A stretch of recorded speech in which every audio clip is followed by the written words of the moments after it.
Good afternoon and welcome to another episode in our little mini series, A Week in the Life of Jesus. Today we're going to be in Matthew chapter 22, verse 34.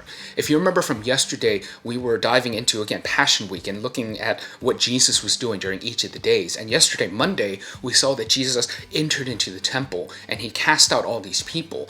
And once he finished doing all of that, he then went home and rested.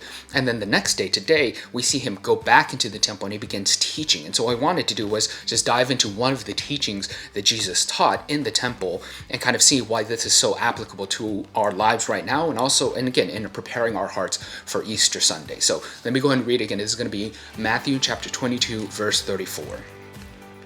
Hearing that Jesus had silenced the Sadducees, the Pharisees got together. One of them, an expert in the law, tested him with this question: "Teacher, what is the greatest commandment of the law?"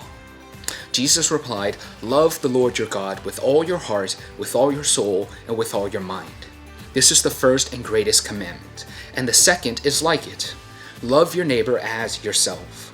All the laws and the prophets hang on these two commandments." So if you guys remember, I actually taught a sermon on this before, and the way that I kind of mentioned it was that these are two separate commandments, but they kind of work together as one to be the greatest commandment. That we are called to love God with all of our heart, our soul, and our mind, and at the same time we're called to love people. That we cannot do both of these independently. That when you love God, you will love his people, and when you love people, you in fact are loving God, because we are all made in God's image. And so I think the reason why I wanted to bring this up again and to rehash this is during this time of COVID-19, I think this is the perfect opportunity that we have to love God and to love his people. While we're stuck at home and while we're trying not to go out and quarantining ourselves as best we can, I think this is the perfect opportunity that we can spend time in prayer and spend time studying God's word. In quarantine, we are yearning and we are wanting to go to our friends' houses or go to our loved ones' houses to see other people and just to communicate and talk and joke and all the things that we want to do with them.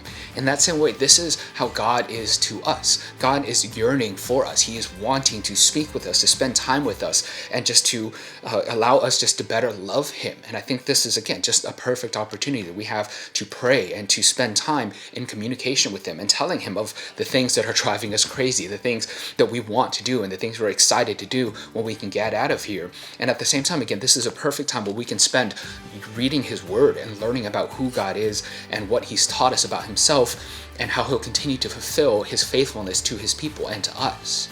And in that same idea, again, I think this is just a perfect opportunity for us to love people. Now, I'm not saying that you have to go around hugging everybody, but I think even as you enter into grocery stores when you have to go buy food or there's something that you have to go out and do, when you see people, don't treat them like enemies, treat them like friends. Smile at them, say good morning, say good evening, say how are you doing, and continue to show them the happiness and joy that comes from Christ being in you. I think this is the perfect opportunity for us as the church to show people love when everyone around us is showing people hate.